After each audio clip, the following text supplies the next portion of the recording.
जनहितवादी संघटनेने दुर्गम भागात मतदानाबाबत केली जनजागृती। गडचिरोली जिल्ह्यातील अतिसंवेदनशील भागात दहशत, संभ्रम व यंत्रणा आणि मतदारांच्या अडचणीच्या परिस्थितीत जनहितवादी संघटनेचे मतदानाबाबत नागरिकांमध्ये जनजागृती केली। चर्चेने मार्ग काढून मतदारांशी संवाद साधून दिलासा दिला। नक्षल्यांनी मतदान केंद्राजवळ स्फोट घडवून आणल्याने एटापल्ली तालुक्यातील गर्देवाडा, वांगेतुरी येथील मतदान सुरक्षेच्या कारणावरून 15 एप्रिल रोजी घेण्यात आली। याआधी 14 एप्रिल रोजी जनहितवादी संघटनेचे सुरेश बारसागडे यांच्या नेतृत्वात ग्रामभेटी गट चर्चेद्वारे जनजागृतीसह अडचणीवर तोडगा काढण्याबाबत चर्चा करण्यात आली। कृषी विभागाने शेतकऱ्यांना अडचणी येऊ नयेत याची खबरदारी घ्यावी। जिल्हाधिकारी शेखर सिंग। शेतकऱ्यांना खरीप हंगामात कोणत्याही प्रकारे अडचण येणार नाही याची खबरदारी कृषी विभागाच्या अधिकाऱ्यांनी घ्यावी। तसेच शेतकऱ्यांना अपघात विमा, पीक विम्याची रक्कम तातडीने अदा करण्याचे निर्देश जिल्हाधिकारी शेखर सिंग यांनी आज दिले। खरीप हंगाम 2018-19चा आढावा व 2019-20 चे नियोजन याची माहिती आज या बैठकीत त्यांनी जाणून घेतली।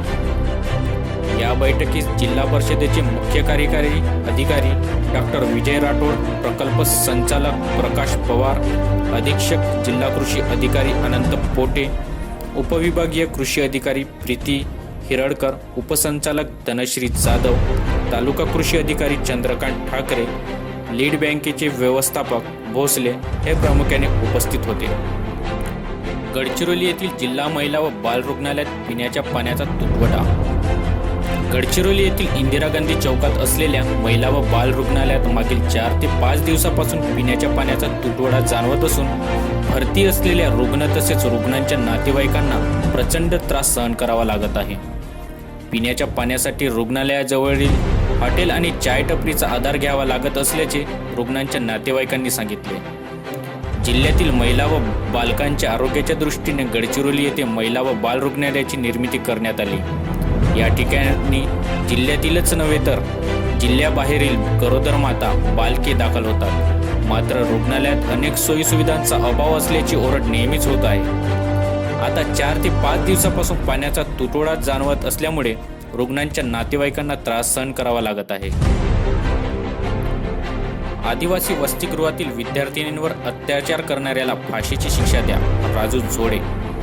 राजुरा येथील आदिवासी वसतिगृह असलेल्या इनफ्रंट शाळेतील आदिवासी मुलींवर लैंगिक अत्याचार करणाऱ्या वसतिगृह कर्मचारी व शाळेच्या संबंधितावर कठोर कारवाई करावी।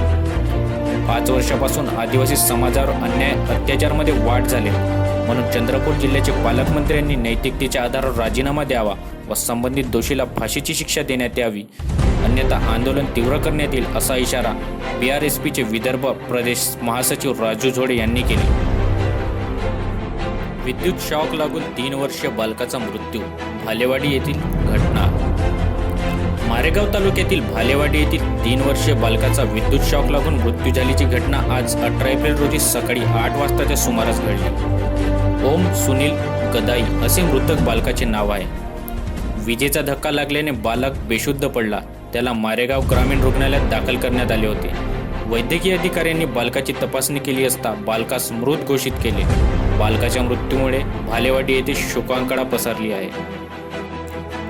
कारच्या अपघातात 2 टीव्ही अभिनेत्रींचा मृत्यू, 2 गंभीर जखमी। दाक्षिणात्य टीव्ही जगतासाठी वाईट एक बातमी आहे। मालिकेचे चित्रीकरण संपवून अभिनेत्री घरी परत असताना एका कार अपघातात 2 टीव्ही अभिनेत्रींचा मृत्यू झाला।